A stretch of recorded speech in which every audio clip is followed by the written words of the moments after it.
మన ప్రభు అయిన యేసుక్రీస్తు నామములో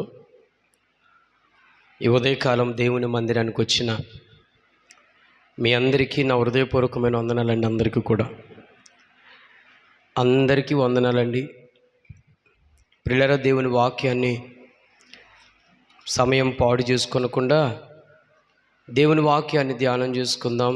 బైబిల్ అందరూ తెరవండి. మొదటి యోహాను రాసిన పత్రిక, యోహాను రాసిన మొదటి పత్రిక తెరవండి. 5వ అధ్యాయం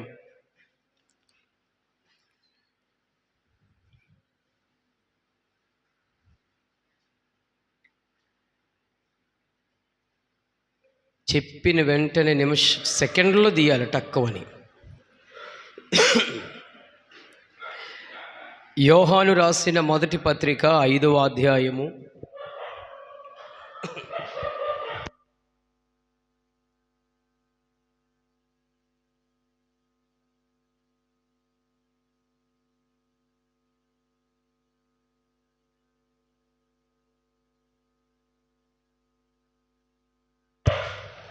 ప్రియులారా, మనము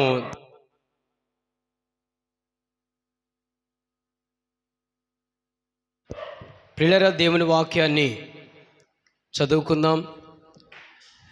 యోహాను రాసిన మొదటి పత్రిక 5వ అధ్యాయము 18వ వచనం చదువుకుందాం.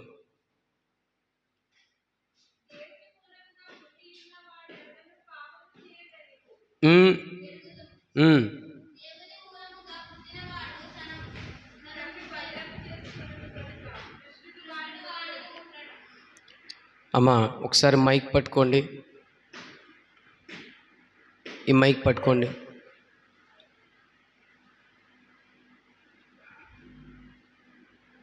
చక్కగా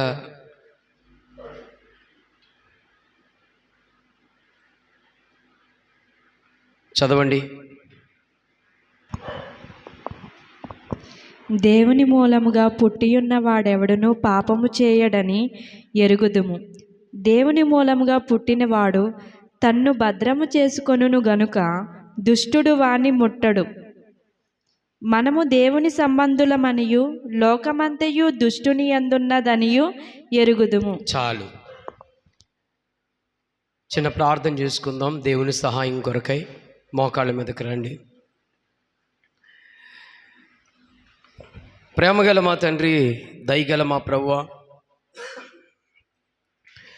ఈ ఉదయకాలం నీ సన్నిధిలో గడపడానికి అభాగ్యం అల్పులమైన మాకు మీరు మాకు ఇచ్చిన గొప్ప కృపకై వందనాలు, స్తోత్రాలు తెలియచేస్తున్నాము. దేవా, మాతో మీరు మాట్లాడండి ప్రభువా. మరి ఈ ఉదయకాలం మమ్మల్ని దర్శించమని యేసుక్రీస్తు నామములో ప్రార్థించి అడిగి పొంది ఉన్నాము తండ్రి, ఆమేన్. ప్రియ దేవుని బిడ్డలారా, చాలా సంతోషం. దేవుడు మరొకసారి ఈ పునరుత్థాన దినం మనకిచ్చాడు. దేవుని గట్టిగా స్తోత్రం చెప్దామా? హల్లెలూయా. నేను ఒకసారి ఇదే వాక్యాన్ని నేను చదువుతున్నాను. మీరు జాగ్రత్తగా వాక్యాన్ని మీరు ఆలకించాలి. దేవుని మూలముగా పుట్టి ఉన్నవాడెవడును పాపము చెయ్యడని ఎరుగుదుము. దేవుని మూలముగా పుట్టినవాడు, ఇక్కడి నుంచి బాగా అర్థం చేసుకోండి. దేవుని మూలముగా పుట్టినవాడు తన్ను భద్రము చేసుకొనును గనుక దుష్టుడు వానిని ముట్టడు. తర్వాత మనము దేవుని సంబంధులమనియు లోకమంతయు దుష్టిని యందున్నదనియు ఎరుగుదుము. నా వైపు చూడండి. ఈరోజు ఒక అద్భుతమైన మంచి ఉపదేశాన్ని మనం వినాలి. దేవుడు ఆ కృప ఇచ్చునుగాక. హల్లెలూయా. ప్రియులారా, మనకి చాలా కాలం నుంచి తెలుసు లోకమంతా దుష్టుడిదని. దుష్టుడు అంటే ఎవరు? అపవాది. అపవాదికి మరో పేరు సాతాను, లూసిఫర్. ఇక అనేక పేర్లు ఉన్నాయి. ఇక్కడ బాగా అండర్లైన్ చేసుకోవాల్సిన ముఖ్య విశేషము ఏమిటంటే, చాలా దేవుని యందు పుట్టినవాడు తన్ను భద్రము చేసుకొనును గనుక వానిని దుష్టుడు ముట్టడు. ఈరోజు ఈ విషయము గోరి ఒక లోతుగా ప్రభు మనల్ని నడిపించునుగాక. నేను మరీ చెప్తున్నాను ప్రియులరా, దేవుని వాక్యం మీరు జాగ్రత్తగా వింటే మన ఆత్మకి ఎంతో క్షేమమండి. దేవుని వాక్యము ఎప్పుడైతే వినకపోతామో, పెడచెవు పెట్టుకుంటామో, తిమోతి అంటాడు, అంటే తిమోతికి పౌలు చెబుతూ అంటాడు, దురద చెవులు గలవారై ఉండకుడి అంటాడు. దేవుని వాక్యము బోధించబడుతున్నప్పుడు మనలో మనము ఉండి మన మనసు నిమగ్నముగా చేసుకుని దేవుని వాక్యాన్ని శ్రద్ధగా వింటే దాని ఫలితం అనుభవిస్తాము ప్రియులరా, అనుభవిస్తాం. దేవుని వాక్యము పెడచెవితో పెట్టినప్పుడు దాని సారాంశము మనం ఎప్పుడైతే తీసుకోమో, పరిస్థితులు తలభిన్నముగా మారుతున్నప్పుడు ఏం చెయ్యాలో ఆలోచనలు కూడా తట్టం. ఇది గుర్తుపెట్టుకోండి. అందుకే వినుగలవాడు అంటే చెవులు గలవాడు వినుగాకని యేసయ్య ఎందుకు చెప్పేవాడు ఆ మాట ప్రతి చోట? ఎంత క్లారిటీగా భక్తుడు చెప్తున్నాడు చూడండి. చాలామంది తేలికగా మనం చేసే తప్పును కూడా అపవాది మీదే మెట్టేస్తాం.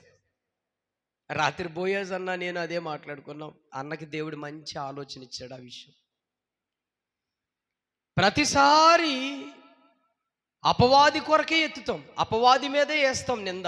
అపవాది అంటాం. అవునా? ఏమ్మా ఎందుకు ఇలా ఉన్నావు అని అన్నావు అనుకోండి, అపవాది అలా చేశాడండి మమ్మల్ని. ప్రార్థనకి ఎందుకు రాలేదు నువ్వు? అపవాది ఆ పరిస్థితులు అలా తీసుకొచ్చాడు, అందుకే రాలేదండి.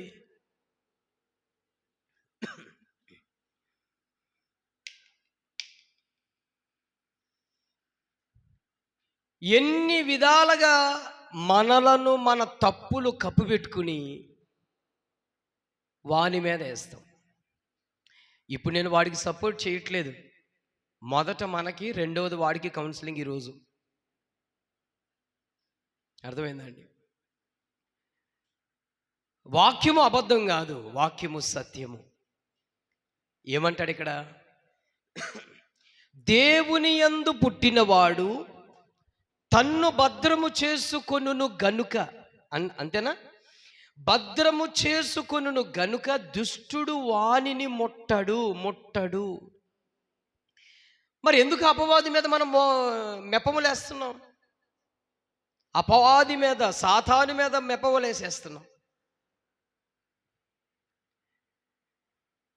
ఎవడైనా బండి మీద నుంచి పడిపోయాడు అనుకోండి, ఏ బాబా ఎందుకు బండి మీద నుంచి పడిపోయావు, ఏమైందిరా అని అడిగామనుకో, నేను ఒక 80, 90, 100 స్పీడ్ వెళ్ళి పడ్డానని చెప్పడం. వాళ్ళ ఇంట్లో వాళ్ళు కూడా ఏం చెప్తారు తెలుసా? అపవాది అలా పడవేసాడండి వాడిని, సాతాను వాడు అలా పడవేసాడు మా వాడిని. ఇంతకీ లోపం ఎవరిదండి? మనది. అంటే జాగ్రత్తగా వినండి. మనము భద్రము చేసుకొనకపోతే దుష్టుడికి అవకాశం. మొదటిగా అంటాడు దేవుని యందు పుట్టినవాడు. దేవుని యందు పుట్టడం అంటే ఎవరు? మనమే దేవుని యందు పుట్టాం. పుట్టలేదా మనం? ఎందరూ తన్ను అంగీకరించుదురో, యోహాను సువార్త 1వ అధ్యాయంలో అంటాడు. బైబిల్ తెరవద్దు, 7-8 వచనాల్లో ఉంటాయి. ఎవరు తన్ను అంగీకరించుదురో, ఎవరిని? యేసు ప్రభు వారిని అంగీకరించుదురో దేవుని పిల్లలగుటకు వారికి అధికారం ఇచ్చాడంట దేవుడు. ఇప్పుడు మనం అందరం దేవుని యందు పుట్టిన వాళ్ళం. ఒకడు నీటి మూలముగా, ఒకడు ఆత్మ మూలముగా పుడితే తప్ప అని యేసయ్య నికోదేమనే ఒక పరిసేయుడితో చెప్పిన విషయాలు కూడా మనకు తెలుసు. ప్రియులారా జాగ్రత్తగా వినండి. దుష్టుడికి అవకాశం ఇస్తున్నాము అంటే మొదట మనము వాడికి చోటు ఇస్తున్నాం. మనకు మనము భద్రము చేసుకోకపోతే వాడికి ఇస్తున్నాం చోటు. దేవుని యందు పుట్టిన వాళ్ళు అంటే మనం దేవుని యందు పుట్టిన వాళ్ళం. లోకములో ఉన్న వాళ్ళకి తెలియదు. లోకములో ఉన్న వాళ్ళకి దేవుని యొక్క భయము, దేవుని క్రమము, దేవుని యొక్క ఆజ్ఞ, దేవుని యొక్క నడిపింపు తెలియదు. మనము అన్ని విషయములు ఎరిగిన వారము. దేవుని ఆలోచనలు తెలుసు, దేవుని ఆజ్ఞలు తెలుసు, దేవుని భయము మనకు తెలిసిన వారమై మనం భద్రం చేసుకోవాలి. అవునా కదా? ఎవడైనా యుద్ధానికి వెళ్ళాడు అనుకోండి, ఊరికినే ఒక కత్తి పట్టుకెళ్ళిపోతే సరిపోతుందా? దావీదు కూడా యుద్ధానికి వెళ్తానయ్యా, సౌలు గారు నన్ను పంపించండి అంటే సౌలు యుద్ధోపకరణాలు ధరించాడంట. యుద్ధానికి తగిన కవచము ఇవన్నీ ఉంటాయి కదండి. ఎందుకు తగిలిచ్చాడంటే ఎవడైనా పొడిచినప్పుడు అది డైరెక్ట్ తన శరీరానికి హాని కలగకుండా ఉండు నిమిత్తమై యుద్ధోపకరణాలు ధరించుకోవాలి. కాబట్టి ప్రియులరా, లోకములో అపవాది ఉన్నాడని మనకు తెలిసినప్పుడు మనలను మనము భద్రము చేసుకోవాలి. Straight to understand? అందరికీ అర్థమవుతుందా? మనలను మనం భద్రము చేసుకోవాలి. ఏం భద్రం చేసుకోవాలి? అసలు ఏం జరుగుద్ది, అపవాది ఎలా ఎంటర్ అవుతాడు అనే దానికోసం కూడా మనము ఈరోజు వాక్యంలో చూడొచ్చు. మీరు జాగ్రత్తగా అన్ని విషయాలు గమనిస్తే దేవుడు చక్కటి కృపచేత మనల్ని నింపుతాడు. ఊరికినే అపవాది వచ్చాడండి, మా కుటుంబాన్ని ఇలా చేసేసాడండి, నువ్వేమి చేయకుండా అపవాది ఎలా ఎంటర్ అవుతాడండి? సాధ్యమా? అపవాదికి సాధ్యమా చెప్పండి? యేసు ప్రభువారు గెత్సెమనే తోటలో శిష్యుల్ని తీసుకెళ్ళాడు కదా, మొన్న రాత్రి మనం ధ్యానం చేసుకున్నాం. అక్కడ యేసయ్య ఒక మాట అంటాడు, మీరు శోధనలోని వెళ్ళక ముందు మీరు ఏం చేయమంటాడు? శోధనలో పడిపోకుండా ఉండు నిమిత్తమై ప్రార్థన చెయ్యండి అంటాడు కదా. వీళ్ళు ఏం చేస్తారు? నిద్రపోతారు. యేసు ప్రభువారు చెప్పేది ఏంటి?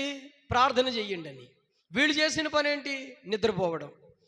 తర్వాత 3 సార్లు వాళ్ళని లేపినా కూడా వాళ్ళు మత్తులై ఉండడం నిమిత్తమై యేసు ప్రభువారు అంటారు, ఇంకా టైం అయిపోయింది, పదండి వెళ్ళిపోదాం, ఇప్పుడు దుష్టుడు సమయము ప్రారంభించబడింది అంటాడు. వెంటనే గొర్రెల మంద చెదిరినట్టు చెదిరిపోయారంతే. యేసు ప్రభువారిని ఒక్కరిని విడిచిపెట్టేసి పారిపోయారండి. యేసయ్య ఎందుకు చెప్పాడు? శోధనలో మీరు పడకుండా నిమిత్తమై ప్రార్థన చెయ్యండి అన్నాడు. అంటే అపవాదికి చోటు మొదట మనమే ఇస్తున్నాం. మనలను మనము భద్రము చేసుకోకుండా, మనలను మనం జాగ్రత్త చేసుకోకపోతే అపవాదికి మనం చోటిస్తున్నాం. ఇవ్వట్లేదా? ఎఫెసీయులు రాసిన పత్రికలో నుంచి చూడండి, దేవుని వాక్యమును ధ్యానం చేసుకుందాం త్వరగా. ఎఫెసీయులు రాసిన పత్రిక 4వ అధ్యాయం 27వ వచనం చదవండి. మైక్ పట్టుకొని చదవాలి త్వరగా. ఎఫెసీయులు రాసిన పత్రిక. అపవాదికి చోటియ్యకుడి, దొంగిలివాడు ఇక మీదట దొంగిలిక అక్కరగలవానికి పంచిపెట్టుటకు వీలు కలుగు నిమిత్తము తన చేతులతో మంచి పని చేయుచు కష్టపడవలెను. ఆగండి, ఇక్కడ చూడండి. అపవాదికి ఏమి ఇవ్వద్దు అంటున్నాడమ్మా? ప్లేస్ ఇవ్వద్దు. అపవాదికి ఏమొద్దు అంటాడన్నా? చోటు ఇవ్వద్దు. అపవాదికి చోటు ఎక్కడిస్తామో తెలుసా? మనం ఎక్కడిస్తామో తెలుసా? ఎందుకు అపవాదికి చోటు దొరుకుతుంది? ఎవరు మాట్లాడుతున్నారా బాబరే? అపవాదికి చోటు మనం ఎలా ఇస్తున్నాం, ఎక్కడిస్తున్నాం? అమ్మా వింటున్నారా? నా వైపు చూడండి. అపవాదికి చోటు ఎలా ఇస్తున్నాము అంటే, దేవుడు ఏది చెప్పాడో అది చెయ్యకపోతే అపవాదికి చోటు వస్తుంది. రాదా? దేవుడు ఎలా ఉండమన్నాడో అలా ఉండకపోతే చోటు వస్తుంది. దేవుడు చెప్పినది మనం చెయ్యకపోతే అపవాదికి చోటు దొరుకుద్ది. సపోజ్ భార్య భర్తలు ఉన్నారనుకోండి, దేవుని మందిరానికి వస్తారు, దేవుని మందిరంలో ఉంటారు, ఇంటికి వెళ్ళిపోతూ ఉంటారు, బాగానే ఉంటారు కదా వీళ్ళు. ఏదో ఒక చిన్న విషయంలో సమస్య ప్రారంభించబడింది అనుకో, దాన్ని పెద్ద చేసేసుకుంటారు వాళ్ళు. ఆ పెద్ద చేసుకున్న సందర్భాల్లో అపవాది ఈజీగా ఎంటర్ అయిపోతాడు. వాడి లక్షణం ఏంటో తెలుసా అండి? వాడి లక్షణం ఎక్కడ గొడవ జరుగుతుందా, ఎక్కడ మనుషులకు అసమాధానం తీసుకొద్దాము, ఎక్కడ ఏం చేద్దామో వాడు తిరుగుతూ ఉంటాడు. వాడి పని అది. ఆ తిరుగుతున్న సందర్భంలో మనమే వాడికి చోటిస్తున్నాం. దారిపోతా ఉంటే వాడిని కేకేసి, రారా బాబు, భార్యాభర్తలు మేమిద్దరం గొడవ పెట్టుకుంటున్నాం, మా మధ్యన ఉంది కానీ అంటాడు. పెద్దలు ఒక మాట అన్నారు, గోడకి చెవులు ఉన్నాయి అంటారు, విన్నారా? గోడకి చెవులున్నాయి, జాగ్రత్త అంటారా? అసలు నేనేమంటానంటే, గోడకు చెవులు ఉన్నాయి అనే దానికంటే అపవాదిగాడు మన మధ్యనే ఉన్నాడు. గోడకు చెవులు ఉండవేంటి? అసలు అపవాది అనేవాడే మన మధ్యన రప్పించుకుంటే, ఆడికి చోటిస్తే ఇంక గోడకు చెవులు ఉంటే ఏంటి, ఇంటికి చెవులు ఉంటే ఏంటి? ఊరంతా వెళ్తుంది అది, ఊరంతా పొక్కుద్ది, ఊరంతా వెల్లజల్లుద్ది. నా ప్రియ దేవుని బిడ్డలారా, జాగ్రత్త సుమ.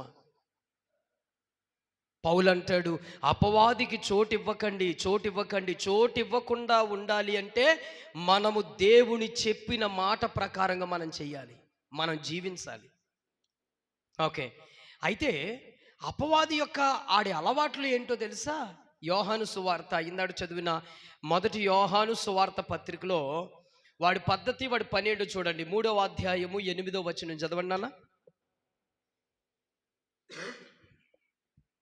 యోహాను సువార్త 3వ అధ్యాయము. అపవాది మొదటి నుండి వాడు ఏం చేస్తున్నాడంట? పాపము చేయుచున్నాడు గనుక పాపము చేయువాడు బస్. పాపం చేసే ప్రతివాడు ఎవని సంబంధి?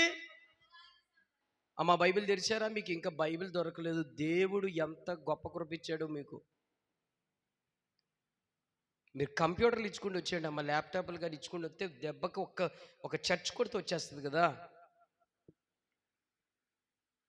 ఇంకా తిరగేస్తున్నాం అంటే రోజు బైబిల్ చదివితే ఈ బాధ ఉంటుందండి, ఇంత కష్టం ఉండదు కదా. చూసారా అక్కడ రాయబడిందమ్మా, ఏమనుంది అక్కడ? అపవాది మొదటి నుండి వాడు ఏం చేస్తున్నాడయ్యా? పాపం చేస్తూ ఉన్నాడు. అయితే ఇప్పుడు పాపం చేసిన వాడు ఎవరి సంబంధి? అది. ఇప్పుడు అపవాదికి చోటు ఎలా ఇస్తున్నామంటే, పాపం చేయడం వల్ల. ఆజ్ఞ అతిక్రమమే పాపం. సేవకుడు చెప్పిన మాట చెయ్యకపోవడమే పాపం. సేవకుడు ఊరికినే చెబుతున్నాడా? సరదాగా చెబుతున్నాడా? సేవకుడు ఏమైనా పని లేక చెబుతున్నాడా? మీ క్షేమం, మీ సమాధానం, మీ మంచితనం కోరి, మీ జీవిత లక్ష్యం కోరి, పరలోక రాజ్యములో ఉండాలనే తపనతో సేవకుడు మీకు హెచ్చరిస్తూ ఉంటాడు. ఇక్కడ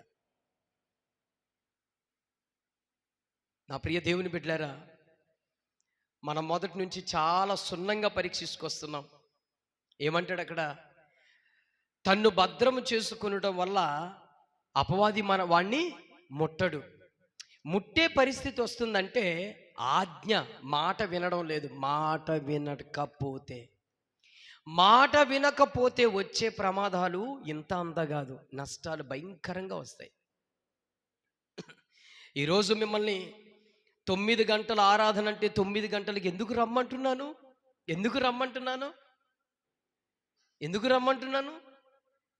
మీరు ఇంకా బలపడాలని, మీరు క్రమముగా నడుచుకోవాలని, దేవునిలో ఇంకా ఎదగాలని ఈ తపనతో మేము చెబుతున్నాం. నేనేదో పైన చెప్పేసి పైన ఆరాధన ముగించేసాను అనుకోండి, నా పని నాకు సాగిపోతుంది కదా. కానీ మీరేమి ఆత్మీయతలో ఎదుగుతారు? మీరు శిఖరాన్ని ఎలా అందుకోగలుగుతారు? పరలోక రాజ్యం ఎలాగ సాధ్యమవుద్ది? వీటన్నిటిని జయించాలి అంటే దేవుని మాటలు జాగ్రత్తగా వినాలి. ప్రియులరా, తన్ను భద్రం చేసుకున్నవాడు దుష్టుడు ముట్టడంట. నువ్వు భద్రం చేసుకుంటే అపవాదికి చోట్లేదు. భద్రం చేసుకోలేని పని వస్తుందంటే నువ్వు చేసే పని కరెక్ట్ లేదు, అంటే మాట వినే లక్ష్యం లేదు నీకు. మాట వినకపోతే అపవాది ఎంటర్ అయిపోతాడు. ఇక్కడ చూడండి, నేను అక్కడి నుంచి వెనక్కి తీసుకొస్తున్నా. అర్థమైందా? పాపము చేసేవాడు అపవాది సంబంధి. అర్థమైందమ్మా? అపవాదికి చోటు ఎప్పుడు ఇస్తున్నాము? పాపం చేస్తూ. పాపం ఎలా స్టార్ట్ అయింది? మాట వినకపోవటం వల్ల. మాట వింటే పాపం ఉందా? ఆజ్ఞ అతిక్రమమే పాపం. పాపం వల్ల వచ్చే జీతం మరణం. క్లారిటీ. 3వ అధ్యాయము ఇదే యోహాను పత్రిక 3వ అధ్యాయము 4వ వచనం చదవండి అమ్మా.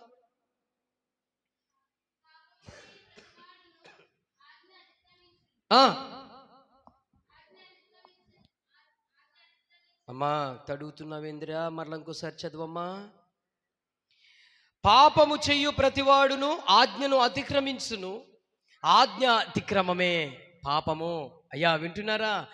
ఆజ్ఞ అతిక్రమమే పాపము. ఏంటండి మా పాస్టర్ గారు ఏంటి ఇలా ఎందుకు చెప్తాడు, ఇలా ఎందుకు మాట్లాడతాడు, ఏం పని లేదా ఏంటి? అవును మా ఇష్టం అని అంటే నిన్ను ఎవరేమంటారయ్యా? ఎవరేమంటారు చెప్పండి? అంతే కదా, ఎవరేమంటారు నిన్ను? నా ఇష్టం అండి, నాకు నచ్చిన టయానికి వస్తాను, నచ్చిన టయానికి తింటాను, నచ్చిన టయానికి వెళ్తాను. అసలు నేను ఏ పని చేయనండి, నేను దేవుని మందిరంలో ఏం ముట్టుకోనండి, నేను ఏమి ఇవ్వనండి, నేనేం చేయనండి, నాకు అవసరం లేదండి, వస్తే వస్తారు మానేస్తే మానేస్తానంటే నిన్ను ఎవరేమంటారు స్వామి? నిన్నేమంటారు? నిన్నెవరేమంటారు చెప్పండి? నా వరకు నేను చెప్పేది ఏంటో తెలుసా? మనం ఎలాగో పాపం చేసే పనులు ఎలాగున్నా కావాలని చేస్తాం చూడు, ఇది బలమైన బండరాయిగా తయారవుద్ది. మన ఈపుకు కట్టుకున్నట్టే ఇలాంటి రాళ్ళు. ఈపు కట్టుకున్నాం అనుకోండి, నడక ఎదరికి సాగదు, వెనక పడిపోతాం. అర్థమైందా? యేసుప్రభు వారు అన్నారు, ఒకని చేత ఒకనికి అభ్యంతరములు కలిగిన ఎడల వాడు తలకు తిరగటి రాయి ఒకటి కట్టుకుని వాడు నూతిలోనూ సముద్రంలో పడుట మేలు అంటాడు. సేవకుని అభ్యంతరపరిస్తే వాడి మెడకి అనగా తిరగటి రాయి ఒకటి కట్టుకుని సముద్రంలో పడడం మేలు అంటున్నాడంటే ఎంత ఘోరమైన స్థితి చూడండి. నా ప్రియ దేవుని బిడ్డలారా, మనం భద్రం చూసుకుంటే, మనం ఆత్మీయతలో ఎదిగితే, మనం భక్తిలో ఎదిగితే మనల్ని ముట్టే దమ్ము ఎవరికి లేదండి. యోబు సంగతి మనకు తెలియని వారం కాదు. యోబు నీతిమంతులకు అద్భుతమైన నీతిమంతుడిగా రాయబడింది. యోబు నీతిమంతుడును యథార్థమంతుడును పాపము చెయ్యని వాడిగా రాయబడింది బైబిల్లో. తూర్పు దేశంలో అంతటి గొప్పవాడు ఎవడూ లేడని చెప్తుంది బైబిల్. యేసుప్రభు దేవుడే సాక్షి. అపవాదిగాన్ని పిలిచాడు, భూమి మీద నేను తిరిగి వచ్చానంటాడు. వాడి పని ఏంటంట? భూమి మీద అటు ఇటు తిరిగి వచ్చానంటాడు. యోబు సంగతి యోచించితేవా? నా భక్తుడు ఎంత యథార్థవంతుడు అంటే, వాడిని దగ్గర అలా కనబడుతున్నాడేమో, ఒక్క సెకండ్లో వాడిని పరీక్షిస్తే దెబ్బకు అర్థమైపోద్ది అంటాడు. ఈ లోపల సరే నువ్వేం చేయాలనుకుంటున్నావు చెయ్యి, చూస్తా అన్నాడంతే దేవుడు. వీడు వెంటనే పరలోకం నుంచి దిగి యోబు ఇంటి దగ్గరకు వచ్చినప్పటికీ లోనకెళ్ళే అధికారం లేదు, వాడిని ముట్టుకునే అధికారం లేదు. ఎందుకని? భలే అర్థమైపోయింది మీకు బాగా అర్థమైందండి. యోబు ఇంటి పైన కంచి ఉంది, యోబుకు కలిగిన పొలాలు, భూములు, ఇళ్ళు, స్థలాలు, ప్రతి జంతువుల మీద కంచె వెయ్యబడింది. మరలా వాడు దేవుడి దగ్గరికి వెళ్ళి అంటాడు, ఏం చేశావు అని అంటే, యోబును ముట్టుకొనడానికి వాళ్ళ ఇంటి మీద యోబుకు కలిగిన వాటన్నిటిపైన నువ్వు కంచి వేశావు కాబట్టి నేనేమి చేయలేదు అంటాడు. స్తోత్రం కలుగునుగాక. హల్లెలూయ. నా ప్రియులారా, దేవుడు మన జీవితాల మీద, మన ఇంటి మీద, మన పిల్లల మీద, మన ఆస్తుల మీద, మన కలిగిన వాటన్నిటి మీద దేవుడు కంచి వేశాడు. అయితే మనమే వాడికి దారిస్తున్నాం. దేవుడు కంచేశాడండి, మనకు అన్నిటి మీద, మన ప్రాణం మీద, మన జీవితం మీద, మన పిల్లల మీద, మన ఆస్తులు, మన ఐశ్వర్యాల మీద, మన కలిగిన వాటన్నిటి మీద దేవుడు కంచి వేస్తే కావాలని మనమే అపవాదికి దారిస్తున్నాం. ఇవ్వడం లేదా? అందుకే పౌలు అంటున్నాడు, అపవాదికి చోటివ్వద్దు. ఎందుకని? చోటిస్తే ఏం చేస్తాడు? వాడు కూర్చుని పెంట చేస్తాడు నిన్ను. ఈ మాట అన్నానని కాదు, నీ బతుకు పెంట చేస్తాడంతే. ఇంకో మాటలు అంటే కంపు చేస్తాడు. కంపు అంటే ఏంటో తెలుసు కదండి, ఎంత దరిద్రమైన వాసన వస్తుందో అలా చేసేస్తాడంతే.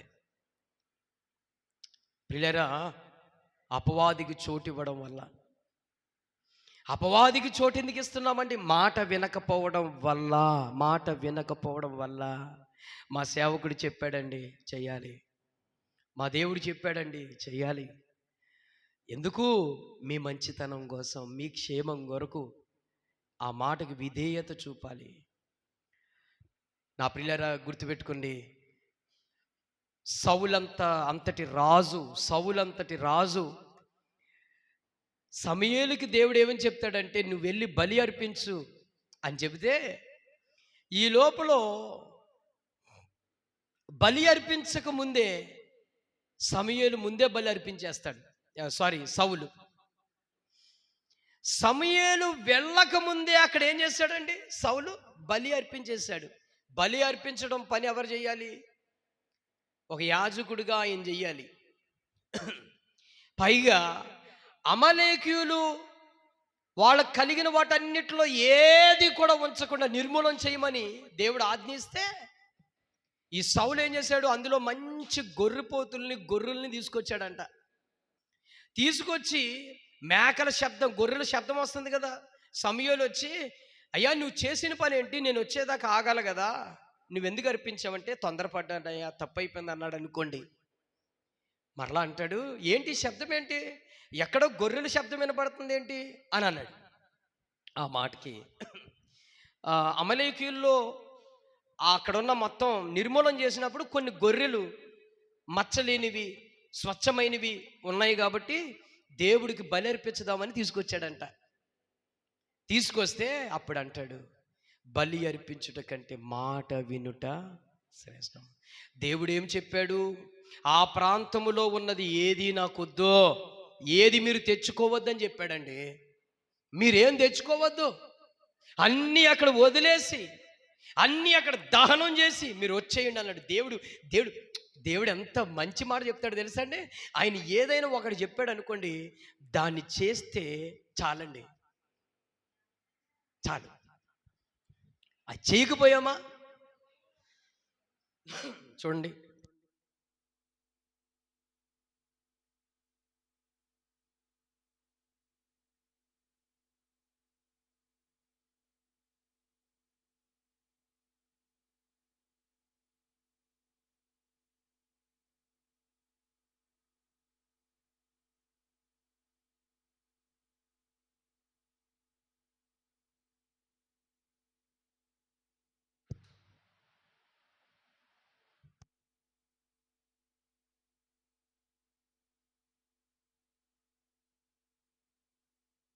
మా నాయన అనేవాడు, ఒక్కొక్కడు బుద్ధి అంట కాటికి వెళ్ళేదాకా కూడా ఆడు బుద్ధి మారదంటాడు. చూసావు, అలా ఉంది మన పరిస్థితులు.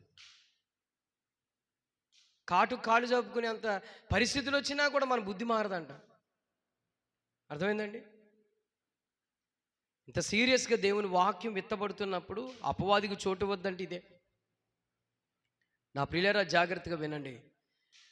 సమూయేలు అంటాడు, ప్రవక్త అయిన సమూయేలు సౌలుతో, సౌలా నువ్వు దేవునికి ఇష్టమైన గొర్రెలను తీసుకొచ్చావు, కానీ దేవుడు చెప్పింది ఒకటి, నువ్వు చేసింది ఒకటి. బలి అర్పించడం కంటే మాట వినుట శ్రేష్టమయ్యా. బలి అర్పించడం కంటే మాట వినడం ఆయనకి ఇష్టం. దెబ్బకి పోస్ట్ ఊడిపోయిందండి సౌలుకి. నా ప్రియులరా, దేవుని సంఘములో ఉన్న బిడ్డలరా, జాగ్రత్తగా వినండి. మనము సేవకుని మాట, దేవుడి ఉపదేశము వెనకాల మనం నడిస్తే మనకి ఏ హాని జరగదండి. ఇక్కడ బోధించబడుతున్న ప్రతి విషయం ఎవరి కోసం అండి? మన భవిష్యత్తు కొరకే. ఎవరో భవిష్యత్తుల కొరకు చెప్పబడట్లేదు, మన భవిష్యత్తు కొరకే దేవుడు ఉపదేశిస్తున్నప్పుడు మనం వినాలి, మనం వాటిని ఆచరించాలి. అపవాదికి చోటు ఇవ్వద్దు అంటున్నాడండి. వాడు ఎలాంటి వాడు? మొదటి నుంచి పాపం చేస్తున్నాడంట. వాడి బ్యాక్గ్రౌండ్ చెప్తానేనండి, తెలుసు మీ అందరికీ. వీడి స్థానం ఎక్కడుండేదంటే దేవుని సింహాసనము దగ్గరుండేది. 4 దూతల మధ్యన వీడు ఒక ప్రత్యేకమైన దూత. 4 దూతల్లో ఈ ప్రత్యేకమైన దూత పేరు, వీడి పేరు లూసిఫర్. 4 దూతలు ఎవరండి? గాబ్రియేలు, మికాయేలు, రఫాయేలు, లూసిఫర్.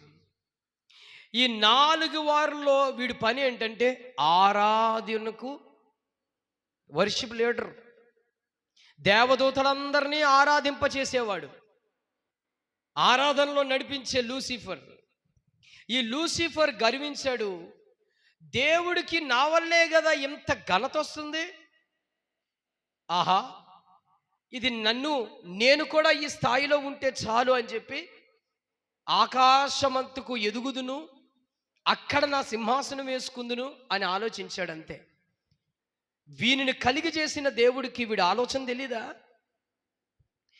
వీడి ఆలోచన ఎప్పుడైతే దేవుడు ఎరిగాడో నిమిషాల్లో వెంటనే మిఖాయేలు పోట్లాట జరిగింది. ప్రకటన గ్రంథంలో నుంచి ఈ మాట ఎంత స్పష్టంగా రాయబడిందో చూడండి. ప్రకటన గ్రంథము 12వ అధ్యాయము 7వ వచనం నుంచి చదవండి అమ్మా. ప్రకటన గ్రంథం 11వ అధ్యాయము 12వ అధ్యాయము 7వ వచనం నుంచి చదవండి. అంతటా పరలోకమందు యుద్ధము జరిగెను. మిఖాయేలును అతని దూతలను ఆ ఘటసర్పముతో యుద్ధము చేయవలెనని యుండగా, ఆ ఘటసర్పము దాని దూతలను యుద్ధము చేసిరి గాని గెలవలేకపోయిరి గనుక పరలోకమందు వారికి స్థలము లేకపోయెను. కాగా సర్వలోకమును మోసపుచ్చుచు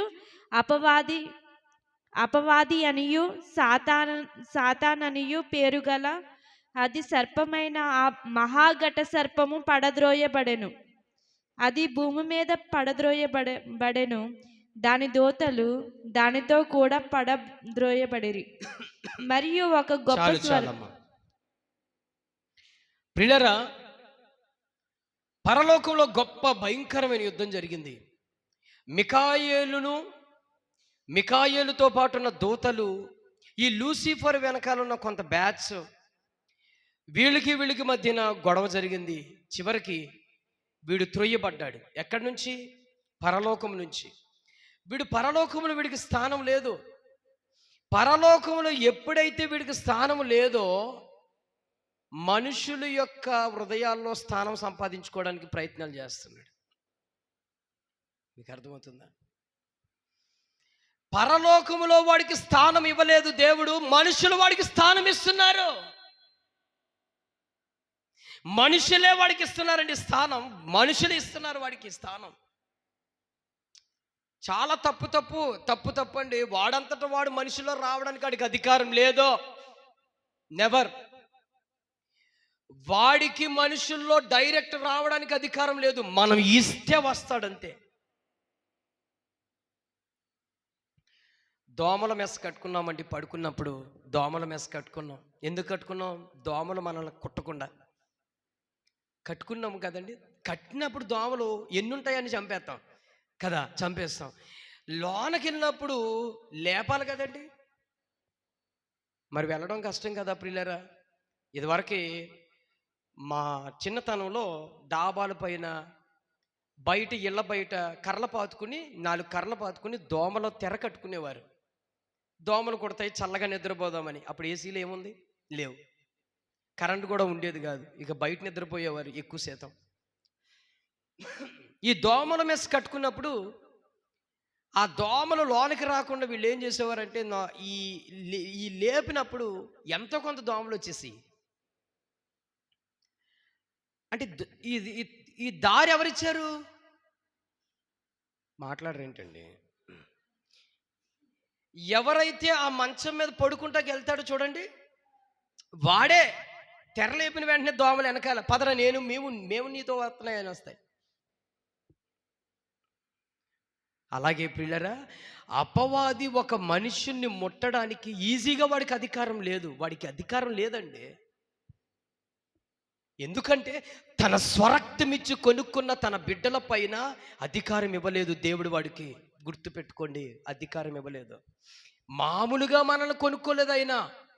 తన ప్రాణాన్ని త్యాగము చేసి వెలపెట్టు కొనుక్కున్నాడండి మనల్ని. వెలపెట్టు కొనుక్కున్న వాని బిడ్డలను ముట్టుకోవడానికి ఈజీగా ఎలా ఇస్తాడండి ఆయన? ఎలా ఇస్తాడు ఆయన? ఎవడు? మనమే వాణ్ణి, ఒరే మా హృదయంలో దేవుడు కూర్చుంటే మాకు ఇష్టం ఉండలేదు, అలా బ్రతకడానికి మాకు మనసు ఒప్పుకుంటలేదు. ఎందుకంటే మాకు ఆనందము, సంతోషం, సుఖాలు, అనుభవాలు లేవు. ఆయన ఉంటే ఎప్పుడు ప్రార్థన, ఎప్పుడు భక్తి, ఎప్పుడు మౌనం, ఎప్పుడు సమాధానం, ఇవే ఉంటున్నాయి. సరదాలు, పండుగలు, తీర్థాలు, ఆనందాలు, పండగలు ఇవన్నీ ఉండలేదు. నువ్వు రారా బాబు లోనకి, అంతే. పరలోకములో వాడికి చోటు లేదు, మనుషులు హృదయాల్లో వాడికి చోటిచ్చారు, అంతే. చోటిచ్చారంటే ఏదేను తోటలో చెప్పండి, మీకు ప్రాక్టికల్గా వాక్యం చూపిస్తున్నాను. ఏదేను తోటలో ఆదాము అవ్వ ఇద్దరు ఉన్నారు. డైరెక్ట్ వెళ్ళి దూరిపోయారా? చెప్పరేంటండి? డైరెక్ట్ నేను వస్తున్నా అని ఆకాశం మీద నుంచి పడిన వెంటనే అవ్వ తప్పని అవ్వ మీద పడిపోయాడు. వెళ్ళి పడలేదు, అవ్వ మీద డైరెక్ట్ వెళ్ళి వాలిపోలేదు. ఎక్కడో చాటుగా తిరుగుతున్నాడు. ఎప్పుడు అవకాశం వస్తుందా దొరికిందంతే. ఈ మాటలు మీకు చాలా కష్టతరం అండి.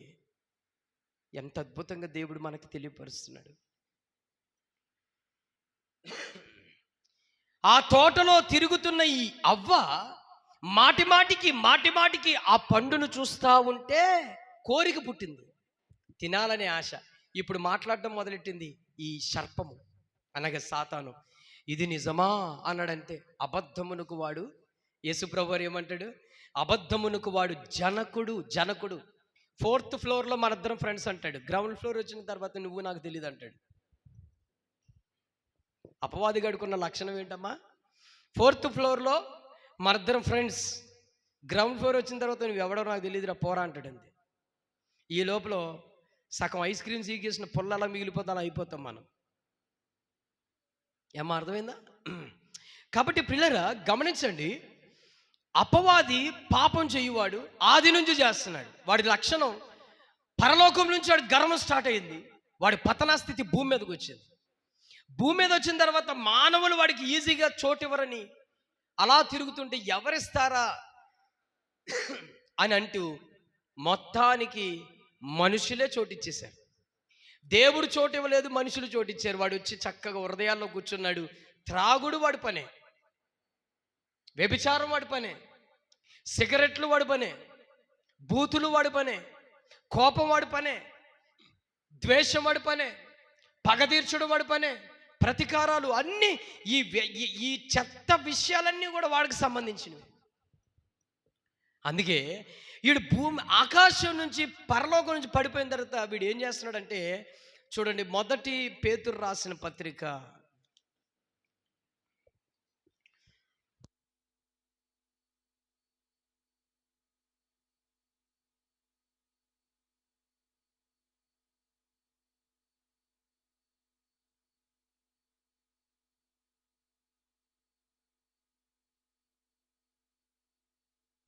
1 పేతురు రాసిన పత్రిక 5వ అధ్యాయము 6వ వచనం 7వ వచనం చదవండి అమ్మ. ఆయన మిమ్మును గూర్చి చింతించుచున్నాడు గనుక మీ చింత యావత్తు ఆయన మీద వేయుడి. 8వ వచనం చదువు. నిబ్బరమైన బుద్ధి గలవారై మెలకువగా ఉండుడి. మీ విరోధి అయిన అపవాది గర్జించు సింహము వలె ఎవరిని మృంగుదునా అని వెదకుచూ తిరుగుచున్నాడు. వీడి పనంతా, వీడికి చోట్లేదు కదమ్మా, పరలోకంలో చోట్లేదు. వీడు ఏం పని చేస్తున్నాడమ్మా? తిరుగుతూ ఉన్నాడు. వీడి డ్యూటీ ఏంటి? తిరుగుతాడంట. నేను ఒక పుస్తకం చదివాను, భక్తుడైన డిఎల్ మోడీ డిఎల్ మూడీ అనే పుస్తకం చదివితే ఒక రోజంట డిఎల్ మోడీ రోడ్డు మీద నడుచుకుంటూ వెళ్తున్నాడంట. అలా వెళుతూ ఉంటే ఒకడు కరెంటు స్తంభమునకు జారబడి ఆలోచిస్తూ ఉన్నాడంట. మరి ఆడు ఏం ఆలోచిస్తున్నాడో తెలియదు కానీ ఈ డిఎల్ మోడీ వాడి దగ్గరికి వెళ్ళి, సహోదరా ప్రభుని నమ్ముకున్నావా అన్నాడంట. ప్రభుని తెలుసుకున్నావా అని అంటే వాడికి మిక్కిలి కోపం వచ్చిందంట. రేయ్, నీ పని ఏదో చూసుకోరా, నన్ను ఎందుకు కదుపుతున్నావు అన్నాడంట. సహోదరా కోపడొద్దు, నేనేమన్నా అన్నానా? అవును, నీ పని ఏదో చూసుకో అన్నాడు. నా పనే ఇది. ఒక్కరికి అర్థమవుతే ఒట్టు, ఒక్కరికి అర్థమవుతే ఒట్టు. అర్థమైందా? డిఎల్ మోడీ అంటాడు, నా పనే ఏం పని? అది అపవాదిగాడి పని ఏంటి? దేవుని బిడ్డలకున్న పని ఏంటి? ఇంకొకటి ఉండాలి. వాడికి ఏం పని? మనం ఎదురెళ్తున్నామండి. ఎవరే నువ్వు మమ్మల్ని పట్టుకోవాల్సిన పని లేదు, మేమే దొరికేస్తాం అన్నట్టుగా. పోలీసుడు తరమాల్సిన పని లేదు, మనమే దొరికినట్టుగా. అంతే కదా.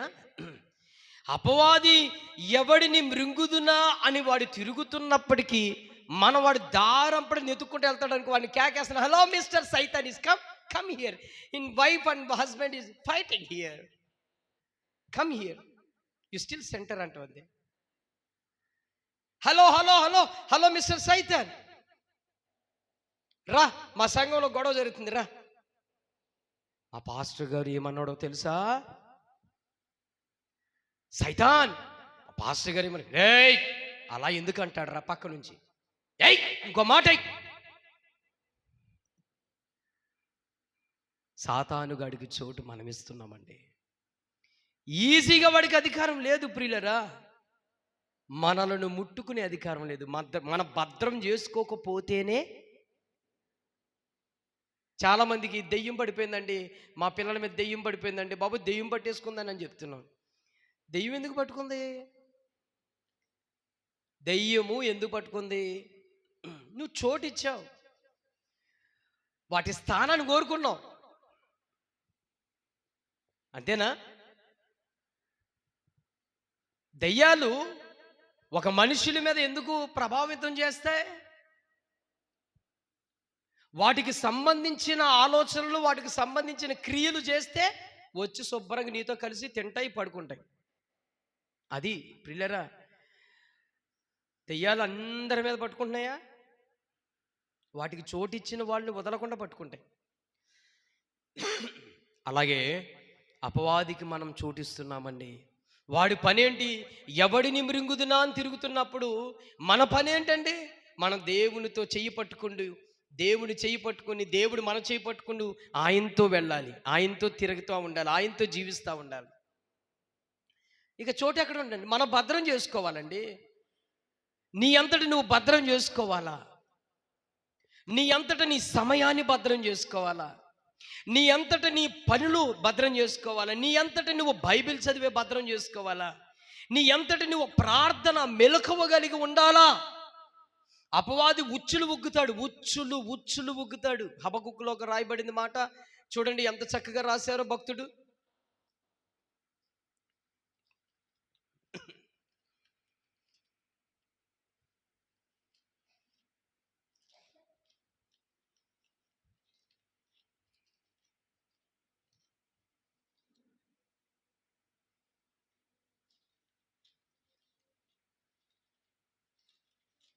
తీనమ్మా.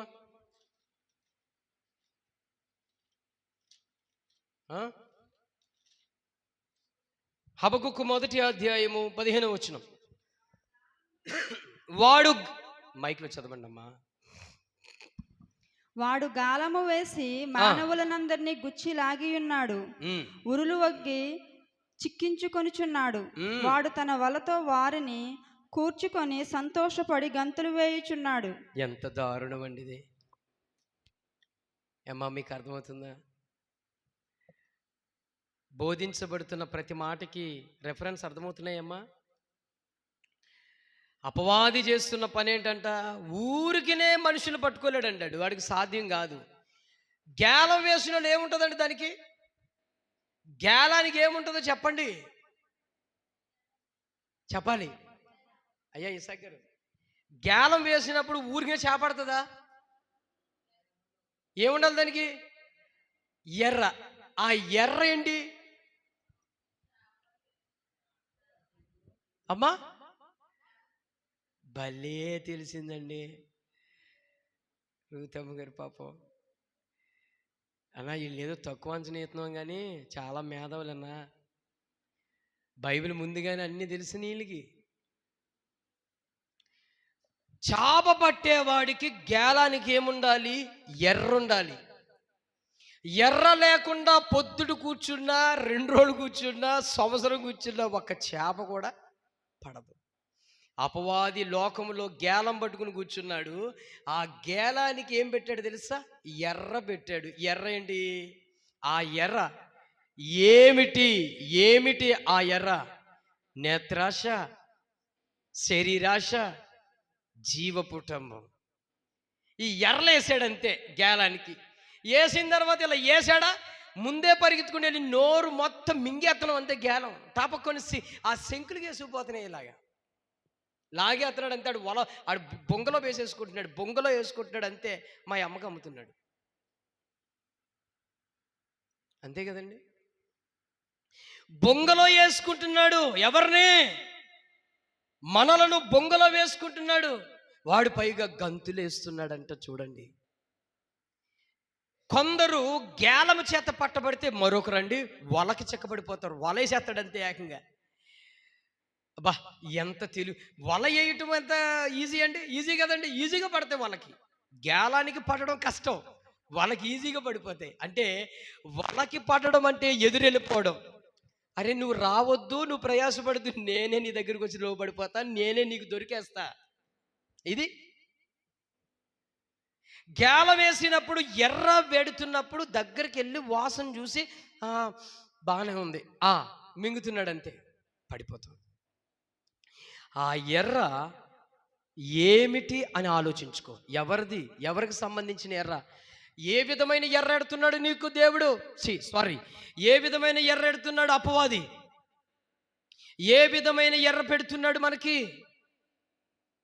ధనాపేక్షని ఎర్ర పెడుతున్నాడా, శరీర ఆశలుగానే ఎర్ర పెడుతున్నాడా, లోక సంబంధమైన సుఖభోగాలని ఎర్ర పెడుతున్నాడా, ఆనందాలు సరదాలు పబ్బాలు తిండి ఇవి ఎర్రలు పెడుతున్నాడా. వీటి ఎర్రలకి పడిపోయి పరిగెత్తుకుపోతున్నావా, లోబడిపోతున్నావా? జాగ్రత్త. వాడు బొంగలో వేసుకున్నాడంటే ఆ బొంగలో నుంచి తీయటం ఎవడి వల్ల కాదు. ఇంకా అపవాది బొంగలో వేసుకున్నాడంటే ఇంకా అక్కడి నుంచి నిన్ను తీయటం ఎవడి తరం కాదు. దేవుడు ముట్టుకోడు. ఇంకా ఎందుకో తెలుసా, నీకేం కావాలో అన్నీ ఇచ్చాడు. నీకు ఏ జ్ఞానం ఇచ్చాడు, వివేకం ఇచ్చాడు, దేవుని వాక్యం ఇచ్చాడు, దేవుని భయం ఇచ్చాడు, దేవుని క్రమం ఇచ్చాడు.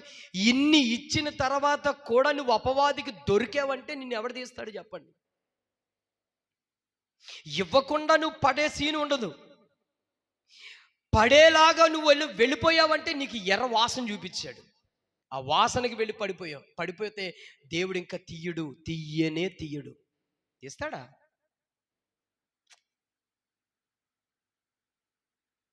తీయడండి.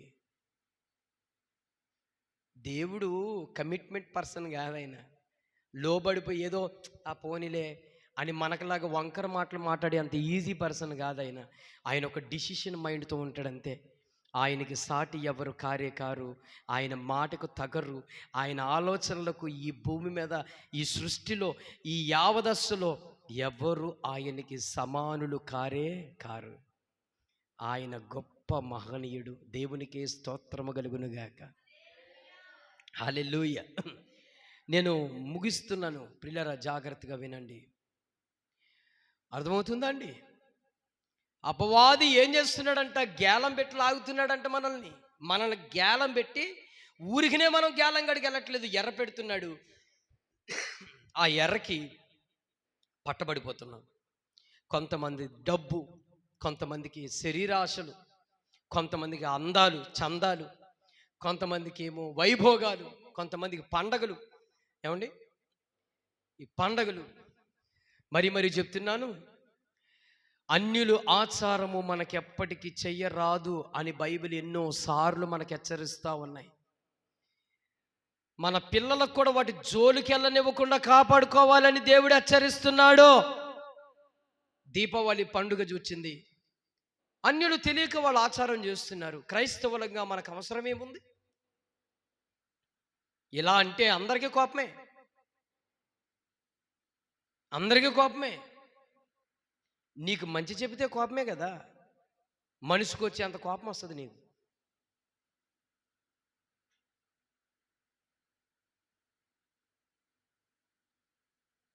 మనకేం అవసరం? అనవసరమైన వాటిలో దూరి నిందలు, అపవాది క్రియలతో జీవించే బతుకు మనకు అంత అవసరం ఏముంది? క్రైస్తవుడిగా ఉండాలి. లోకానికి మాదిరి మనం, లోకానికి వెలుగుగా కనబడాల్సింది మనం.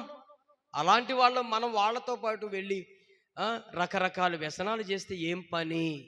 టెపేకాయలు, మందులు కాల్చటాలు, చప్పట్లు, సరదాలు, పండగలు, ఇవన్నీ మనకు అవసరమా మనకివి? ఏ స్థాయిలో ఉండాల్సిన మనం ఆ స్థాయిలో ఉండకుండా ఈ పండగలు ఇవన్నీ అవసరమా? ఏం అవసరం మనకివి? అపవాదికి మనం జోడిస్తున్నాం కాబట్టి వాటికి బానిస అయిపోతున్నాం. నా ప్రియులరా, చాలా చార్లు భక్తులు పౌలు, పేతురు చెబుతూ ఉన్నాడు, మునుపటి ప్రవర్తనలో మనము తెలియక చేసితిమి. మునుపటి జీవితంలో, మునుపటి అంటే యేసు ప్రభు వారిని తెలుసుకోక ముందు మునుపటి ప్రవర్తనలో రకరకాల రంగులు మార్చాం, రకరకాల నడకలు వేశాం, రకరకాల ఆచారాలు చేశాం. ఇప్పుడు మనకు అవి తగవు. ఇప్పుడు అవి మనకి తగవు. చాలా స్పష్టంగా ఆ వాక్యాలు చూడండి, ఎంత చక్కగా చెప్తూ ఉంటాడు పౌలు. చూడండి, కొలసీలు రాసిన పత్రిక 2వ అధ్యాయంలో నుంచి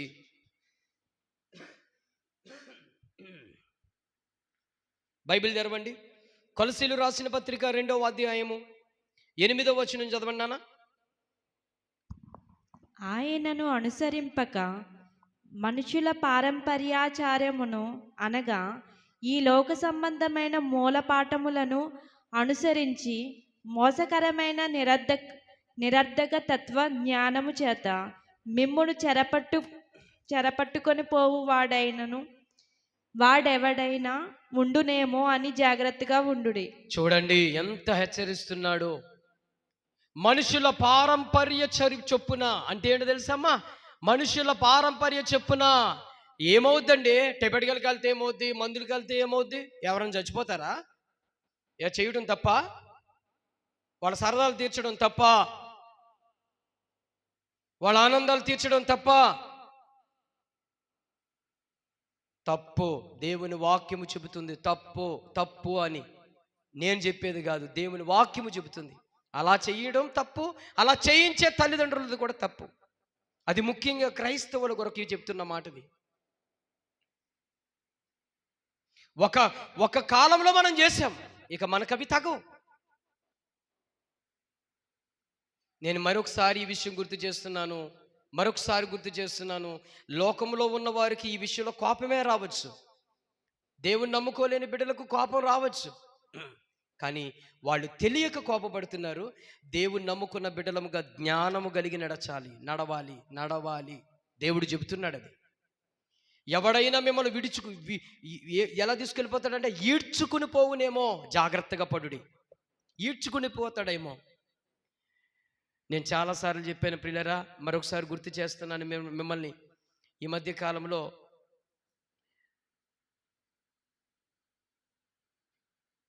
పుష్పవతి అనే సందర్భాలు నేను చాలాసార్లు చెప్పాను. మీలో కొంతమందికి బాధే కలిగి ఉండొచ్చు, కానీ నేను ఉన్న విషయాన్ని చెబుతున్నాను. ఆడపిల్లలు పుష్పవతి అయినప్పుడు మనము మన ఇంట్లో మన పిల్లలను జాగ్రత్త పెట్టుకోవాలి. మూడో కంటికి కూడా, మూడో చెవికి కూడా కనబడకూడదు, వినబడకూడదని చెబుతూనే ఉన్నాను. అది ఆచారాలుగా ఎన్నెన్నో చేస్తారండి వాళ్ళు, ఎన్నెన్నో. అసలు అది దైవికమైనవి కావు. ఏ సరదాలు ఉన్నాయండి, ఏం పండగలు ఉన్నాయండి దాంట్లో? ఏం గొప్పగా చెప్పుకుంటామండి ప్రజలకి? జ్ఞానము లేని పనులవి. సేవకుడిగా మీకు ఎందుకు చెప్తున్నాడు? సంఘంలో మీ ఆడబిడ్డలను మీరు జాగ్రత్త. ఆ పిల్ల తల్లికి వారి తండ్రికి తప్ప మూడో కంటి చెవికి వెళ్ళకూడదండి. మూడో చెవికి వెళితే 100 సలహాలు ఇస్తారు నీకు, 100 సలహాలు. అది సెలవా, ఇది సెలవా, ఇక్కడ పెట్టు, అక్కడ పెట్టు, అలా పెట్టు, ఇలా పెట్టు. 100 రకాల మనుషుల పారంపర్య చొప్పున నిన్ను ఏం చేస్తారో తెలుసా? ఈడ్చుకుని పోతారు, అంతే. ఈడ్చుకుని పోతారు. ఎక్కడికి ఈడ్చుకెళ్ళిపోతారంటే అపవాది యొక్క కార్యాల్లోకి తీసుకెళ్ళిపోతారు నేను, అంతే. ఇంకా తిరుగులేదు దాంట్లో. ఇంకో మాట ఏమంటాడు చూడండి, ఇంకో మాట చూడండి. 16వ వచనం, అదే కొలసీలు రాసిన పత్రిక 16వ వచనం చదవండి. కాబట్టి అన్నపానముల విషయములోనైనను, ఆగండి, అక్కడ అండర్లైన్ చేయండి. పండుగ, అమావాస్య. ఆగమ్మా, ఇవన్నీ నేను ఒక రోజు చెప్పాలనుకున్నాను కానీ సందర్భం వచ్చింది చెప్తున్నాను. ఏంటిదమ్మా అది? అమావాస్య. అమావాస్యలు ఏముంటాయంట? అమావాస్యలు ఏముంటాయండి? అమావాస్యలు ఏముంటాయి అంటే, అమావాస్యలోనే దెయ్యాలు ఎక్కువ తిరుగుతాయా? మిగతా రోజులు దెయ్యాలు తిరగవండి, రెస్ట్ తీసుకుంటాయేమో, నాకు తెలీదు. రెస్ట్ తీసుకుంటాయా, రిలాక్స్ అవుతున్నాయా? ప్రియులారా, సత్యం అండి. సత్యం పట్టుకోండి. అమావాస్య నాడు ఏం తిరుగుతాయి? ఏమీ కనబడవు. అమావాస్య రోజున ఏం తిరుగుతాయో, పౌర్ణమి రోజున ఏం తిరుగుతాయో, కామన్ రోజులు ఏం తిరుగుతాయి. అమావాస్య రోజున ఏం జరుగుద్దండి తెలుసా? సైన్స్ ప్రకారం ఏం జరుగుద్ది? చంద్రుడు ఏమవుతాడు?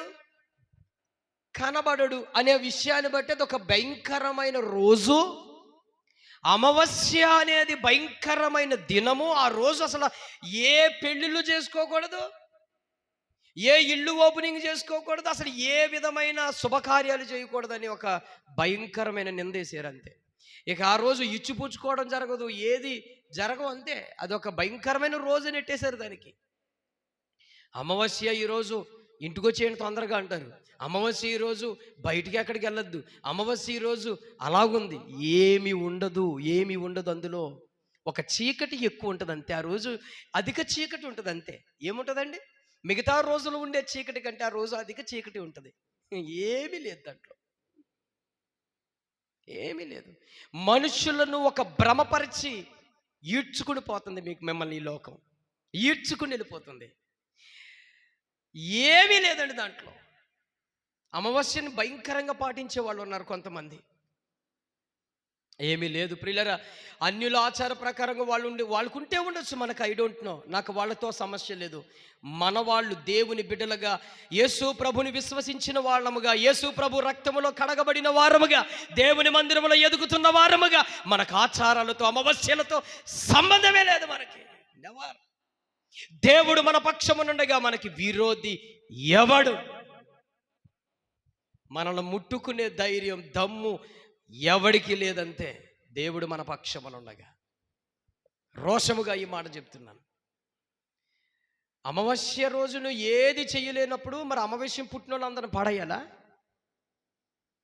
మీరు చెప్పండి. అమావాస్య రోజున పుడతారు కదండి, మరి వాళ్ళందరూ ఒరే శనేశ్వరుడా అమావాస్య రోజున పుట్టేవరా, నీ బతుకంతా అంతే అని చెప్పగలుగుతామా? అమావాస్య రోజున పుట్టిన వాళ్ళకి పెళ్ళిళ్ళు అవ్వట్లేదా? అమావాస్య రోజున పుట్టిన వాళ్ళు శుభ్రంగా ఉద్యోగాలు రావట్లేదా? అమావాస్య రోజున పుట్టిన వాళ్ళు చక్క హ్యాపీనెస్గా బ్రతికిన వాళ్ళు లేరా? తప్పండి. ఆ మాటని ఒక రోజును మన నిందాకరమైన మోపద్దు. మరి అలా అనుకుంటే మంచి రోజు పౌర్ణమి అంటారు కదండి, పౌర్ణమే కదా మంచి రోజు అంటే. మరి పౌర్ణమి రోజున యాక్సిడెంట్లు జరగట్లేదా? పౌర్ణమి రోజును హత్యలు చేయబడట్లేదా? పౌర్ణమి రోజున చచ్చిపోవట్లేదా పిల్లలు? పిల్లలు చచ్చిపోవట్లేదా? మరణము, పుట్టుక దేవుని వశమై ఉన్నాయి. దేనివల్ల కాదు, ఈ రోజు వల్ల కాదు, గంట వల్ల కాదు, సమయం వల్ల కాదు, అది దేవుని వశమై ఉన్నాయి. అక్కడ ఏమంటాడు ఇంకా చెప్పండమ్మా? విశ్రాంతి దినము మీకు తీర్పు తీర్చనివ్వనికి అవకాశం ఇవ్వద్దు. సహోదరా, ఏంటి అమావాస్యలు పాటిస్తున్నావంటే నీకు ఎవడైనా తీర్పు తీర్చే అవకాశం ఇవ్వద్దు. ఎవడికి ఇవ్వద్దండి దేవుని బిడ్డలారా, ఇవ్వద్దు, అవకాశం ఇవ్వద్దు. నేను అబద్ధం చెప్తున్నా, నా వాక్యం చెప్తుంది. ఇంకొక మాట చెప్తున్నాను చూడండి, ఇంకా అద్భుతమైన విషయం. ఇదే విషయంలో 2వ అధ్యాయం ఇదే విషయం. అర్థమైందమ్మా?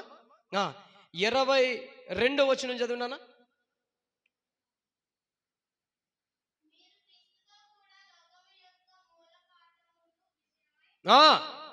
మృతి పొందిన వారైతే లోకములో బ్రతుకుచున్నట్టుగా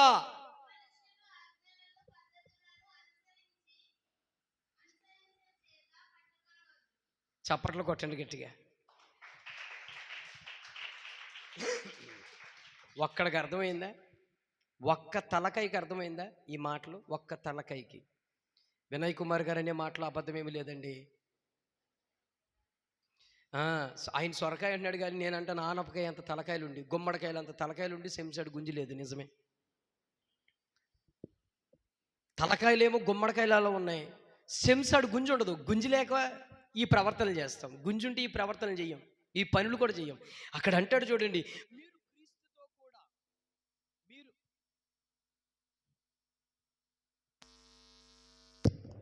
మీరు క్రీస్తుతో కూడా లేపబడిన వారైతే పైనున్న వాటినే వెదకుడి. నాన్న అది కాదు. మీరు క్రీస్తుతో కూడా లోకము యొక్క మూలపాఠముల విషయమే మృతి పొందిన వారైతే. మృతి పొందడం అంటే ఏంటమ్మా? మృతి పొందడం అంటే ఏంటి? చావడం, అవన్నీ వదిలిపెట్టేయడం, విడిచిపెట్టడం. వీళ్ళు చెబుతారు, నువ్వు అలా చెయ్యి, ఇలా చెయ్యి, ఇది చెయ్యి, అది చెయ్యి. నీకు ఎన్ని చెబితే ఏంటి? వాళ్ళు ఎన్ని చెబితే నీకేం పని? అవసరం లేదు సార్ మనకది. బైబిల్ ఏం చెప్తుంది? నువ్వు క్రీస్తుతో కూడా లేపబడిన వాడైతే, లేపబడిన వ్యక్తివైతే, యేసు ప్రభు కావాలి అంటే మనుషుల ఆచారాలు, మనుషులు చెప్పే పద్ధతుల వైపు ఇంకేమంటాడు అక్కడ ఏమంటాడు? మనుషుల ఆజ్ఞను పద్ధతులను అనుసరించి చేత పట్టుకొనవద్దు, రుచి చూడవద్దు, ముట్టవద్దు అను విధములు మీరు లోబడనేలా అవన్నీ వాడుకొనుడి చేత నశించిపోవును. నా ప్రియ దేవుని బిడ్డలారా, ప్రేమతో చెప్తున్నాను, అపవాదికి చోటిచ్చే పనులన్నీ ఇవేనండి. అపవాదికి చోటిచ్చే పనులన్నీ ఇవే. ముగించుతున్నాను, జాగ్రత్తగా వినండి. ఈ విషయాలన్నీ ఎందుకు తీసుకొచ్చాను? ఇలాంటి కార్యాలన్నీ చేసి అపవాదికి చోటిస్తాము. ఏకంగా ఇంట్లో ఉన్న వాళ్ళందరూ పట్టబడిపోతాం అపవాదికి. ఇక అంతే, లోకంలో ఉన్న దయ్యాలన్నీ మన ఇంట్లో కూర్చుంటాయి. లోక ఆచారాలు, లోక పద్ధతులు నడిపించిన ప్రతి కుటుంబ విషయంలో బీ కేర్ఫుల్ సుమా, బీ కేర్ఫుల్. నా ప్రియ దేవుని బిడ్డలారా, ప్రేమతో చెప్తున్నాను, మనలను మనం భద్రం చేసుకోవాలి. నాన్న వినపడుతుందా? మనలను మనం భద్రం చేసుకోవాలి. భద్రం చేసుకోవాలంటే మెలకువగా ఉండాలి, ప్రార్థన చేయాలి, దేవునితో సహవాసము చేయాలి, దేవునితో సన్నిహితంగా ఉండాలి, దేవుని పని చేయాలి, దేవునితో మాటల్లో జీవించాలి, దేవుని కొరకే బ్రతికే లైఫ్కి వెళ్ళాలి. అపవాది ఏ విషయాల్లో ఉన్నాడు? లోకములో ఉన్నాడు. లోక సంబంధమైనవి ఏదియూ మనం ముట్టకూడదు, వాటి జోలికి పోకూడదు. అలా పోకుండా నిమిత్తం వాడి నీ వెనక, నీ ముందు ఎన్ని గంతులేసి తిరిగినా నువ్వు దొరకవు, నిన్ను ముట్టుకోలేడు వాడికి సాధ్యము కాదు. అందుకే హబకుకులు అంటాడు, వాడు కేలం వేసి మనుషులను లాక్కుని ఏం చేస్తున్నాడంట? గంతులు వేస్తున్నాడు. దేవుడు ఎంత బాధపడుతున్నాడండి. రాత్రి నేను బస్ స్టాండ్ గడికి వెళ్తే అన్న తాగి రోడ్ల మీద బస్ స్టాండ్లో దొల్లుతున్నారండి. జీవితాలు ఎంత నాశనం చేసేసుకుంటున్నారు చూడండి ప్రియులారా. ఎంత దేవుడు అందమైన జీవితం ఇస్తే, దేవుడు అందమైన లైఫ్ ఇస్తే, మనుషులు కావాలని లోక ఆశలకు, లోక ఆచారాలకు, అపవాదికి చిక్కబడి వలలోబడి వాళ్ళ జీవితాలు పతన స్థితికి చేసేసుకుంటారు. దేవుడే అలా చేసేది, నీ అంతట నువ్వు చేసేసుకున్నావు. పైకి దేవుడి మీద కోపం ఈ పెద్ద మనిషికి, దేవుడి మీద తిరగబాటు ఈ పెద్ద మనిషికి. అపవాదిని దగ్గర చేసుకున్నది నువ్వే, అపవాదితో సహవాసం చేసేది నువ్వే, చివరికి చెడిపోయేది నువ్వే, నాశనం అయిపోయేది నువ్వే, మరలా పళ్ళు నూరుకునేది దేవుడి మీద. అన్నాడు కదండి యేసయ్య, అన్నాడా? చీకటి కొట్లో మిమ్మల్ని పాడవేయుదురు, అక్కడ మీరు పండ్లు కొరుకుటయు ఏడ్చుటయు చెయ్యుదురు అన్నాడు. అంతే. ఎందుకన్నాడు? పండ్లు కొరకడం అంటే ఏంటి? పండ్లు కొరకడం తెలుసు, పట్ల ఆడించేస్తారు పండ్లు కొరకటం. ఎంత కోపం ఉంటే పళ్ళు కొరుకుతారు కొంతమంది. వద్దండి, వద్దు సార్, ప్రేమతో చెప్తున్నాను. మనలను మనం భద్రం చేసుకోవాలండి. అపవాదికి సంబంధించినవి దేనిని మనము సమీపంగా వెళ్లకుండా జాగ్రత్త పడాలి. వాటికి చోటు ఇవ్వకుండా మనం కేర్గా ఉండాలి. అవునా? వాడికి చోటు ఇవ్వద్దు, చోటు ఇవ్వద్దు. పౌలు ఇంకో మాట అంటాడు. ఇంకొక మాట నేను ఈ మాట చెప్పి ముగించేస్తున్నాను. ఎఫెసీయులకు రాసిన పత్రిక 6వ అధ్యాయము, నేను ఆఖరికి మాట చెప్పి ముగిస్తాను. మరి వీడిని జయించే, మరి ఎలాగా వీడి అధికారాన్ని జయించే మనం ఏం చేయాలి జయించడానికి అని అంటే, చూడండి, ఎఫెసీయులకు రాసిన పత్రిక 6వ అధ్యాయము 11వ వచనం చదువమ్మా. మీరు అపవాది తంత్రములు ఎదురించుటకు శక్తిమంతులగునట్లు దేవుడిచ్చు సర్వాంగ కవచమును ధరించండి. దేవుడిచ్చు సర్వాంగ కవచం అంటే ఏంటండి? ఏంటిదా సర్వాంగ కవచం? సర్వాంగ కవచం అంటే ఎవరండి? ఏంటి సర్వాంగ కవచం అంటే? ఒంటి నుంచి పై నుంచి కింద వరకు ఉంటుంది, అది కవచం. నేను ఇందాక చెప్పాను కదా, యుద్ధోపకరణాలని, అది కవచం. ఈ కవచాన్ని ధరించుకోమన్నాడు. ఈ కవచం అంటే ఎవరో తెలుసండి? మన ప్రభు అయిన యేసు క్రీస్తు ప్రభు వారు. స్తోత్రము కలుగును గాక. అంటే యేసు ప్రభువుని మనం ధరించుకోవాలి. క్రీస్తు స్వరూపము మీ యందు ఏర్పడు వరకు నాకేం కలుగుతుంది అన్నాడండి? ప్రసవ వేదన కలుగుతుంది. క్రీస్తు స్వరూపం మీ యందు ఏర్పడు వరకు నాకు ప్రసవ వేదన కలుగుతుంది అంటున్నాడు పౌలు. యేసు ప్రభు వారిని ధరించుకోవాలి మొదటిగా. రెండవది అక్కడ ఏమంటాడో చూడండి. రెండవది త్వరగా నేను ముగిస్తాను. ఎలయన్నగా మనము పోరాడునిది శరీరులతో కాదు, కానీ ప్రధానులతోనూ అధికారులతోనూ ప్రస్తుత అంధకార సంబంధులకు లోకస్నాథులతోనూ ఆకాశ మండలమందున్న దురాత్మల సమూహముతో పోరాడుచున్నాము. అందుచేత మీరు ఆపద్దినమందు వారిని ఎదిరించుటకు సమస్తము నెరవేర్చిన వారై నిలబడుటకు శక్తిమంతులగునట్లు దేవుడిచ్చు సర్వాంగ కవచమును. అక్కడ చూడండి, సర్వాంగ కవచము అనే కాడ దేవుడిచ్చు సర్వాంగ కవచము ధరించుకునుడి. ఎలయనగా మీ నడుమునకు సత్యము కట్టుకోవాలి, నీతిని కట్టుకోవాలి, తొడుక్కోవాలి, సమాధానంగా ఉండాలి, సిద్ధ మనసు ఉండాలి, జోడు తొడుక్కుని నిలువబడి, ఇవన్నీ గాక విశ్వాసం అనే డాలు పట్టుకొనుడి. దానితో మీరు దుష్టిని అగ్నిబాణములన్నీ ఆర్పుడుకు శక్తిమంతులగుదురు. మరియు రక్షణయును శిరస్త్రాణమును దేవుని వాక్యమనే ఆత్మ ఖడ్గమును. ఆమేన్. మన హృదయంలో వాక్యం అనే ఖడ్గం పట్టుకోవాలి.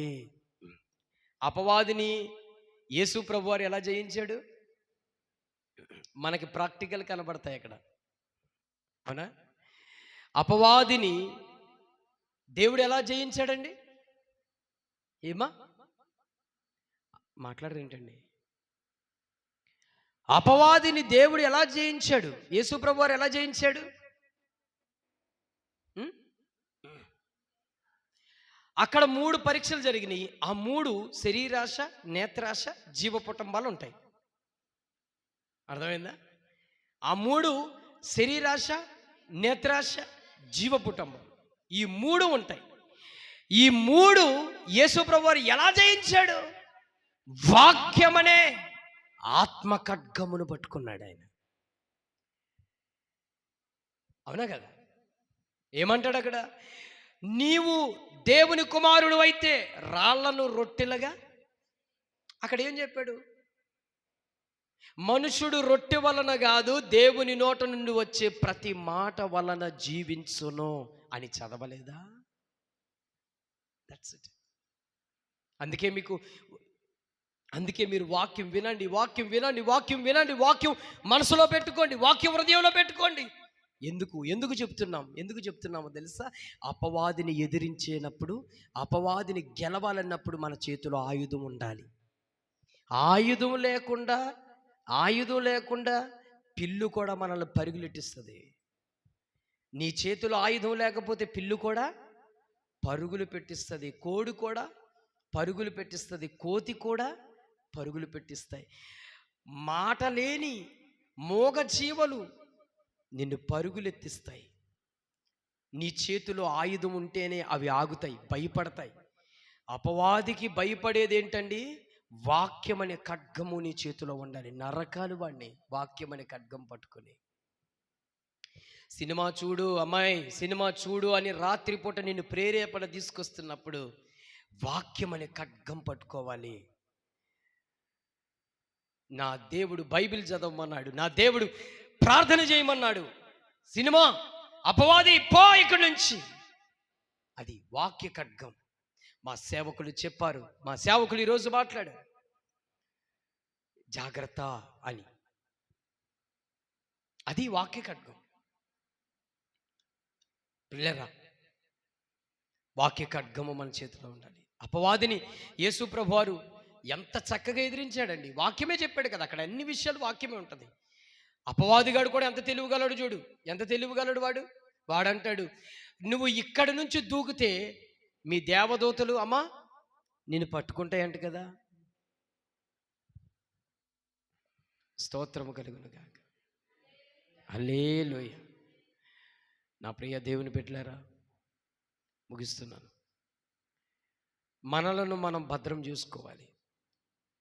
చేసుకోకపోతే అపవాది మనల్ని పతనాస్థితికి తీసుకెళ్ళిపోతాడు. అక్కడి నుంచి నీ చోటు కనపడదండి, నీ చోటు కనపడదు. ప్రియులారా, జాగ్రత్తగా వినండి.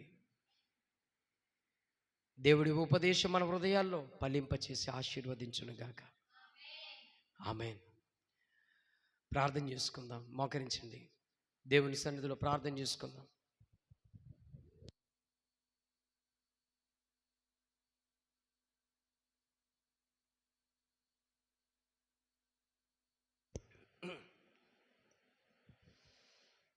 ప్రార్థన చేసుకుందాం ప్రియులారా.